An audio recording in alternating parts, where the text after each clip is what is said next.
ನಮಸ್ಕಾರ ಎಲ್ಲರೂ ಹೇಗಿದ್ದೀರಾ ಚೆನ್ನಾಗಿದ್ದೀರಾ ನಾನಂತೂ ತುಂಬ ಚೆನ್ನಾಗಿದ್ದೀನಿ ಅದೇ ರೀತಿ ಎಲ್ಲರೂ ಚೆನ್ನಾಗಿರಬೇಕು welcome to my channel Saya's kitchen ನಾನು ಇವತ್ತು ನಿಮ್ಮ ಹತ್ರ ಶೇರ್ ಮಾಡ್ತಾ ಇರೋಂಥ ವಿಡಿಯೋ ಬಂದ್ಬಿಟ್ಟು ದೋಸೆಗೆ ಅಕ್ಕಿ ನೆನೆಸ್ತಾ ಇದ್ದೀನಿ ನಾನು ಯಾವ ರೀತಿ ದೋಸೆಗೆ ಅಕ್ಕಿ ನೆನೆಸ್ತಾ ಇದ್ದೀನಿ ಅಂತ ನಿಮ್ಮ ಹತ್ರ ಶೇರ್ ಮಾಡ್ತೀನಿ ಅದೇ ರೀತಿ ಕೊನೆ ತನಕ ನೋಡಿ ತುಂಬ ಇಂಟ್ರೆಸ್ಟಿಂಗ್ ಆಗಿರೋ ರೆಸಿಪೀಸ್ ನಾನು ನಿಮ್ಮ ಹತ್ರ ಶೇರ್ ಮಾಡ್ತಾ ಇದ್ದೀನಿ ಈ ವ್ಲಾಗೆಲ್ಲ ರೆಸಿಪೀಸೇ ಇರುತ್ತೆ ನಾನು 3 ಗ್ಲಾಸ್ ಅಕ್ಕಿಗೆ 1 ಗ್ಲಾಸು ಉದ್ದಿನ ಕಾಳು ತೊಗೊಂಡಿದ್ದೆ ಆದಮೇಲೆ ಇದು ಬಂದ್ಬಿಟ್ಟು ಗೊತ್ತಲ್ವಾ ಕಡಲೆಬೇಳೆ 1/4 ಗ್ಲಾಸ್ ಅಷ್ಟು ಮತ್ತು ಒಂದು ಟೀ ಸ್ಪೂನ್ ಅಷ್ಟು ಮೆಂತ್ಯ ತೊಗೊಂಡು ಚೆನ್ನಾಗಿ ವಾಶ್ ಮಾಡಿ ಇಟ್ಟಿದ್ದೆ ನಾನು ಒಂದು 4 ಸತಿ ವಾಶ್ ಮಾಡಿದ್ದೆ ಯಾಕಂದರೆ ರೇಷನ್ ಅಕ್ಕಿ ಅಲ್ವಾ ಸ್ವಲ್ಪ ಜಾಸ್ತಿ ಕಸ ಅದೆಲ್ಲ ಇರುತ್ತೆ ಸೊ ಹಾಗಾಗಿ ನೀರು ವೈಟ್ ಬರೋ ತನಕ ವಾಶ್ ಮಾಡಿ ಒಂದು 4 ಟೈಮ್ಸ್ ವಾಶ್ ಮಾಡಿದ್ರೆ ನೀರು ಆಟೋಮೆಟಿಕ್ಕಾಗಿ ವೈಟ್ ಬರುತ್ತೆ ಯಾಕಂದರೆ ಅದರಲ್ಲಿರೋ ಕಸ ಕಡ್ಡಿ ಎಲ್ಲ ಹೋಗಿಬಿಡುತ್ತೆ ಸೊ ಹಾಗಾಗಿ ಕ್ಲೀನಾಗಿ ವಾಶ್ ಮಾಡ್ಕೋಬೇಕು ಯಾಕಂದರೆ ದೋಸೆ ಅನ್ನೋದು ವೈಟಾಗಿದ್ದರೆ ಚೆನ್ನಾಗಿ ಕಾಣುತ್ತೆ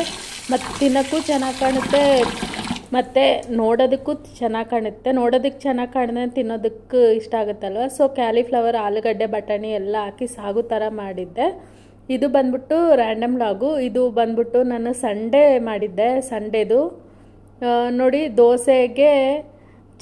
ದೋಸೆಗೆ ಆ ಸಾಗು ಜೊತೆನೇ ತಿನ್ಕೊಂಡಿದ್ದು ಚಟ್ನಿ ಏನೂ ಮಾಡಿಲ್ಲ ಚೆನ್ನಾಗಿತ್ತು ಟೇಸ್ಟ್ ಅಂತೂ ನನಗಂತೂ ಇಷ್ಟ ಆಯಿತು ಸಾಗು ರೆಸಿಪಿ ಬೇಕಂದರೆ ನನ್ನ ಹತ್ರ ಶೇರ್ ಮಾಡಿ ಖಂಡಿತ ನಿಮ್ಮ ಹತ್ರ ನಾನು ಸಾಗು ರೆಸಿಪಿ ಯಾವ ರೀತಿ ಮಾಡ್ತೀನಿ ಅಂತ ನಿಮ್ಮ ಹತ್ರ ಶೇರ್ ಮಾಡ್ತೀನಿ ಆದಮೇಲೆ 2 ಇಂಟ್ರೆಸ್ಟಿಂಗ್ ಆಗಿರೋ ರೆಸಿಪೀಸ್ ಅಂದೆ ಅಲ್ವಾ ಚಕ್ಲಿ ನಾನು ಯಾವ ರೀತಿ ಮಾಡ್ತೀನಿ ಅಂತ ನೋಡ್ಬೋದು ಇದು ವಿಜಯ ಬ್ರ್ಯಾಂಡ್ ಅಕ್ಕಿ ಹಿಟ್ಟು ಬರುತ್ತಲ್ಲ ನಾನು ಅಕ್ಕಿ ಹಿಟ್ಟನ್ನ ಅಂಗಡಿಯಿಂದನೇ ತರಿಸಿರೋದು ಅದಕ್ಕೆ ಸ್ವಲ್ಪ ಉರಿಗಡಲೆ ಬರುತ್ತಲ್ಲ ಅದನ್ನು ಮಿಕ್ಸಿಗೆ ಹಾಕ್ಕೊಳ್ತಾ ಇದ್ದೆ ಮತ್ತು ಉದ್ದಿನ ಬೇಳೆ ಬರುತ್ತಲ್ಲ ಉದ್ದಿನ ಬೇಳೆ ನೆನೆಸ್ಕೊಂಡಿದ್ದೆ ಅದನ್ನು ಮಿಕ್ಸಿಗೆ ಹಾಕಿ ಚೆನ್ನಾಗಿ ರುಬ್ಕೊಂಡು ಮಿಕ್ಸ್ ಮಾಡಬೇಕು ಮತ್ತು ಬಿಸಿ ಬಿಸಿ ಎಣ್ಣೆನೂ ಹಾಕಬೇಕು ಸ್ವಲ್ಪ ನಂದು ಚಕ್ಲಿ ಅನ್ನೋದು ಗಟ್ಟಿ ಬಂತು ಯಾಕಂದರೆ ನಾನು ಇನ್ನೂ ಒಂಚೂರು ಉರಿಗಡಲೆ ಹಾಕ್ಕೋಬೇಕಾಗಿತ್ತು ಇದಕ್ಕೆ ಕಳೆಕಾಯಿ ಇರುತ್ತಲ್ಲ ಕಳೆಕಾಯಿ ಹುರ್ಕೊಂಬಿಟ್ಟು ಚೆನ್ನಾಗಿ ಕ್ಲೀನಾಗಿ ಅಂದರೆ ನುಣ್ಣಗೆ ಮಿಕ್ಸಿಗೆ ಹಾಕ್ಕೊಂಡು ಅದನ್ನು ಹಾಕಿದ್ರೆ ತುಂಬ ಟೇಸ್ಟಿಯಾಗಿರುತ್ತೆ ಇವಾಗ ನಾನು ಉದ್ದಿನಬೇಳೆ ಮಿಕ್ಸಿಗೆ ಹಾಕ್ಕೊಂಡಿದ್ದೆ ಅಲ್ಲ ಆ ಉದ್ದಿನಬೇಳೆ ಕಡಲೆ ಮತ್ತು ಅಕ್ಕಿ ಖಾರ ಉಪ್ಪು ಒಂಚೂರು ನಾನೇನು ಸೋಡಾ ಹಾಕಿರಲಿಲ್ಲ ನೀವು ಬೇಕಂದರೆ ಹಾಕ್ಕೋಬೋದು ಒಂಚೂರೇ ಅಷ್ಟೇ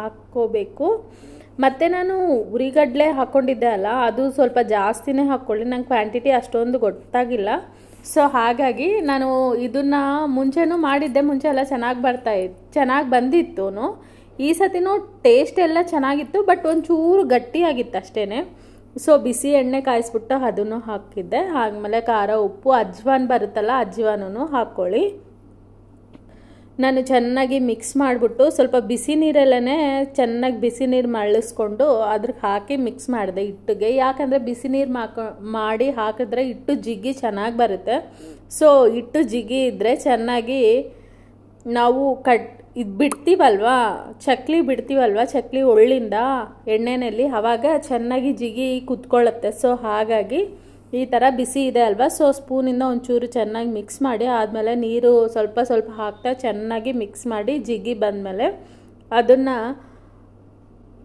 ಒಳ್ಳಿರುತ್ತಲ್ಲ ಚಕ್ಲಿ ಮಾಡೋ ಒಳ್ಳರಲ್ಲಿ ಇಟ್ಬಿಟ್ಟು ಹಾಕಿದ್ರೆ ತುಂಬ ಚೆನ್ನಾಗಿ ಬರುತ್ತೆ ಟೇಸ್ಟ್ ಅಂತೂ ಸಖತ್ತಾಗಿತ್ತು ಬಟ್ ಇಂಗ್ರೀಡಿಯೆಂಟ್ ಸ್ವಲ್ಪ ಕಡಿಮೆ ಆಯಿತು ನೆಕ್ಸ್ಟ್ ಟೈಮು ನಾನು ಅದನ್ನು ಮತ್ತೆ ಅಂದರೆ ಸೇಮು ರಿಪೀಟ್ ಮಾಡಲ್ಲ ಅದು ನನಗೆ ಮಿಸ್ಟೇಕ್ ಏನಾದರೆ ಅನ್ನಿಸ್ತೋ ಆ ಮಿಸ್ಟೇಕ್ನ ಸರಿ ಮಾಡಿಕೊಂಡು ನೆಕ್ಸ್ಟ್ ಟೈಮಿಂದ ಚೆನ್ನಾಗಿ ಮಾಡ್ತೀನಿ ಅಂತ ಅಂದ್ಕೊಂಡಿದ್ದೀನಿ ಬಟ್ ಟೈಮ್ ಇರಲ್ಲ ನೆಕ್ಸ್ಟ್ ಟೈಮ್ ಮತ್ತೆ ಯಾವಾಗೋ ಮಾಡೋದು ಗೊತ್ತಾಗಲ್ಲ ಎಲ್ಲರಿಗೂ ಅಷ್ಟೇ ಅಲ್ವಾ ವರ್ಕಿಂಗ್ ವುಮೆನ್ಸ್ ಅಂದ್ರೇ ಅಷ್ಟು ತುಂಬ ಟೈಮ್ ಇರಲ್ಲ ಜಾಸ್ತಿ ಯಾವಾಗೋ ಒಂದು ಸತಿ ಟೈಮ್ ಇರುತ್ತೆ ಸೊ ನೋಡಿ ಈ ರೀತಿ ಆಯಿತು ಚಕ್ಲಿ ಅಂತೂ ನೋಡೋದಕ್ಕೆ ತುಂಬ ಚೆನ್ನಾಗಿತ್ತು ಟೇಸ್ಟೂ ತುಂಬ ಚೆನ್ನಾಗಿತ್ತು ಬಟ್ ಒಂಚೂರು ಕಟ್ಟ ಅಂತ ಜಾಸ್ತಿ ಅನ್ನಿಸ್ತಾಯಿತ್ತು ಸೊ ಹಾಗಾಗಿ ನಾನು ಇದನ್ನೆಲ್ಲ ಮಾಡಿ ಒಬ್ಳೇನೆ ಎಲ್ಲ ಹಿಟ್ಟು ಕಲಸಿದ್ದು ಎಲ್ಲನೂ ಒಬ್ಳೇನೆ ಮಾಡಿಕೊಂಡೆ ತುಂಬ ಸ್ಟ್ರೈನ್ ಅನ್ನಿಸ್ತಾ ಇತ್ತು ನನಗಂತೂ ನೋಡಿ ಯಾವ ರೀತಿ ಇದೆ ನಾನು ಆಯಿಲು ಅಷ್ಟೊಂದು ಜಾಸ್ತಿ ಹಾಕಿಲ್ಲ ಯಾಕಂದರೆ ನಮ್ಗೆ ಎಷ್ಟು ಬೇಕೋ ಅಷ್ಟೇ ಹಾಕ್ಕೊಂಡಿದ್ದೆ ಯಾಕಂದರೆ ರೀಯೂಸ್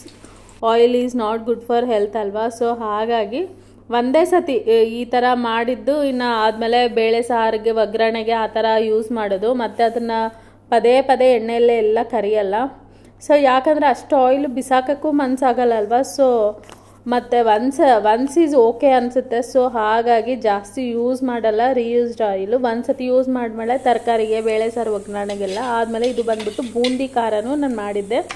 ಒಂಚೂರು ಬೂಂದಿ ಮತ್ತು ಖಾರ ಎರಡೂ ಮಾಡಿದ್ದೆ ನಾನು. ಯಾವ ರೀತಿ ಮಾಡಿದ್ದೆ ಅಂದರೆ ಒಂಚೂರು ಕಡಲೆ ಹಿಟ್ಟನ್ನೇ ಜೋರಾಗಿ ಮಿಕ್ಸ್ ಮಾಡಿಕೊಂಡು ಒಂಚೂರು ಸಾಲ್ಟು ಮತ್ತು ಒಂಚೂರು ಸೋಡಾ ಹಾಕಿದ್ದೆ. ಅದು ಯಾಕೋ ಸೋಡಾ ಹಾಕಿದ್ರೂ ಚೆನ್ನಾಗಿ ಬಂದಿಲ್ಲ ಅಷ್ಟೊಂದು.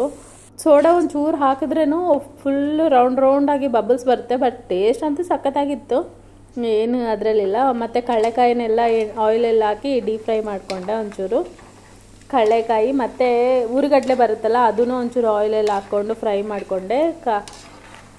ಎಲ್ಲ ಫ್ರೈ ಮಾಡಿಕೊಂಡು ಆದಮೇಲೆ ಒಂಚೂರು ಇದಕ್ಕೆ ಬಿಸಿ ಇರಬೇಕಾದ್ರೇ ಎಲ್ಲ ಫ್ರೈ ಮಾಡ್ಕೊಂಡಿರ್ತೀವಲ್ವ, ಒಂದು ಬೇಸನಲ್ಲಿ ಖಾರ ಬೂಂದಿ ಎಲ್ಲ ಹಾಕಿ ಮತ್ತು ಕಡಲೆಕಾಯಿ ಮತ್ತು ಕರಿಬೇವು ಚೆನ್ನಾಗಿ ಉರಿಬೇಕು. ಅದನ್ನು ಆಯಿಲಲ್ಲಿ ಡೀಪ್ ಫ್ರೈ ಮಾಡಬೇಕು. ಕರಿಬೇವು ಬಾಯಲ್ಲಿ ನಾವು ತಿಂತಾ ಇರಬೇಕಾದ್ರೆ ಬಾಯಲ್ಲಿ ಅಲ್ಲಿ ಮಧ್ಯದಲ್ಲಿ ಸಿಕ್ಕರೆ ತುಂಬ ಟೇಸ್ಟ್ ಅಂತೂ ಒಂಥರ ಫ್ಲೇವರ್ ಚೆನ್ನಾಗಿರುತ್ತೆ. ನೋಡಿ ಉರಿಗಡ್ಲೆನೂ ಹುರಿದಾಕೊಂಡಿದ್ದೆ. ಖಾರ ಬೂಂದಿ ಮತ್ತು ಉರಿಗಡ್ಲೆ ಕಡಲೆಕಾಯಿ ಕರಿಬೇವು ಸ್ವಲ್ಪ ಖಾರ ಉಪ್ಪು ಹಾಕಿ ಬೆಳ್ಳುಳ್ಳಿ ಬರುತ್ತಲ್ವ, ಒಂದೆರಡು ಬೆಳ್ಳುಳ್ಳಿ ಚೆನ್ನಾಗಿ ಜಜ್ಬಿಟ್ಟು ಹಾಕಬೇಕು. ಟೇಸ್ಟ್ ಅಂತೂ ಸೂಪರಾಗಿತ್ತು. ಒಂದು ವಾರ ಇಟ್ಕೊಂಡು ತಿನ್ಬೋದು. ಬಟ್ ನಾನು ಅಷ್ಟೊಂದು ಮಾಡಿಲ್ಲ, ನಾರ್ಮಲ್ ಸ್ವಲ್ಪನೇ ಮಾಡಿದ್ದು. ಯಾಕಂದರೆ ಅಷ್ಟೊಂದು ಮಾಡೋಕ್ಕೆ ಟೈಮು ಜಾಸ್ತಿ ಹಿಡಿಯುತ್ತೆ, ಅಷ್ಟು ಟೈಮು ಇರಲಿಲ್ಲ ನನ್ನ ಹತ್ರ. ಸೊ ಇದನ್ನೆಲ್ಲನೂ ನಾನು ಒಬ್ಬಳೇ ಕುತ್ಕೊಂಡು ಮಾಡಿರೋದು. ನನಗೂ ಸ್ವಲ್ಪ ಒಂದೊಂದು ಸತಿ ಬೇಕು ಅಂದರೆ ಪೇಷನ್ಸ್ ಜಾಸ್ತಿ ಇರುತ್ತೆ, ಮಾಡ್ತೀನಿ. ಇಲ್ಲ ನನ್ನ ಹಸ್ಬೆಂಡ್ ಇದ್ದರೆ ಅವ್ರದ್ದು ಹೆಲ್ಪ್ ತೊಗೋತೀನಿ ಒಂದು ಸ್ವಲ್ಪ. ಅವ್ರಿಗೆ ವರ್ಕ್ ಇದ್ದರೆ ಮಾಡಲ್ಲ, ಇಲ್ಲಾಂದರೆ ನಾನೇ ಮಾಡ್ಕೋತೀನಿ. ನೋಡಿ ಎಲ್ಲ ಚೆನ್ನಾಗಿ ಮಿಕ್ಸ್ ಮಾಡಿಕೊಂಡು ಒಂದು ಡಬ್ಬಕ್ಕೆ ಹಾಕಿ ಎತ್ತಿಟ್ಕೊಂಡ್ರೆ ಟೇಸ್ಟ್ ಅಂತೂ ಸೂಪರ್ ಅಂದರೆ ಸೂಪರಾಗಿತ್ತು. ನಾರ್ಮಲಾಗಿ ಬೂಂದಿ ಖಾರ ಚೆನ್ನಾಗಿರುತ್ತೆ, ಅದೇ ಮನೇಲಿ ಮಾಡಿರೋದು ಇನ್ನೂ ಟೇಸ್ಟ್ ಇರುತ್ತೆ. ಯಾಕಂದರೆ ನಾವು ಬೆಳ್ಳುಳ್ಳಿ ಎಲ್ಲ ಜಜ್ಜಿಬಿಟ್ಟು ಹಾಕಿರ್ತೀವಿ ಮತ್ತು ಮನೆಯಲ್ಲೇ ಎಲ್ಲ ಇಂಗ್ರೀಡಿಯೆಂಟ್ಸ್ ಮಾಡ್ಕೊಂಡಿರ್ತೀವಲ್ಲ, ಸಖತ್ತಾಗಿರುತ್ತೆ. ನೋಡಿ ಎಷ್ಟು ಬಂತು, ಡಬ್ಬದಲ್ಲಿ ಒಂದು ಅರ್ಧ ಭಾಗ ಡಬ್ಬ ಬಂತು ಅಷ್ಟೇ. ಹೇಗೆ ಅನ್ನಿಸ್ತಾ ಇದೆ ಈ ರೆಸಿಪೀಸ್ ಅಂತೂ ಯಮ್ಮಿ ಆಗಿದೆ ಅಲ್ವಾ. ನಂಗೆ ಈಗ ನೆನೆಸ್ಕೊಂಡ್ರೇನು ಬಾಯಲ್ಲಿ ನೀರು ಬರ್ತಾಯಿದೆ, ಖಾಲಿ ಆಯಿತು. ಇದು ಯಾಕಂದರೆ ನಾನು ಹೇಳ್ದೆ ಅಲ್ಲ ಲಾಸ್ಟ್ ವೀಕ್ ಮಾಡಿದ್ದೆ, ಟೈಮ್ ಇರಲಿಲ್ಲ ವಿಡಿಯೋ ಶೇರ್ ಮಾಡೋದಕ್ಕೆ. ಈ ವಿಡಿಯೋ ಹೇಗೆ ಅನ್ನಿಸ್ತಾ ಇದೆ ನಿಮಗೆ, ಈ ರೆಸಿಪೀಸ್ ಎಲ್ಲ ಇಷ್ಟವಾದಲ್ಲಿ ಖಂಡಿತ ಟ್ರೈ ಮಾಡಿ. ಮರಿದೆ ಈ ವಿಡಿಯೋ ನಿಮಗೆ ಇಷ್ಟವಾದಲ್ಲಿ ಒಂದು ಲೈಕ್ ಶೇರ್ ಕಮೆಂಟ್ ಮಾಡಿ. ಅದೇ ರೀತಿ ನನ್ನ ಚಾನಲ್ನ ಇನ್ನೂ ಯಾರಾದ್ರು ಸಬ್ಸ್ಕ್ರೈಬ್ ಮಾಡ್ಕೊಂಡಿರಾ ಹಾಗೆ ನೋಡ್ತಾ ಇದ್ದರೆ ಸಬ್ಸ್ಕ್ರೈಬ್ ಮಾಡಿ. Thank you very much.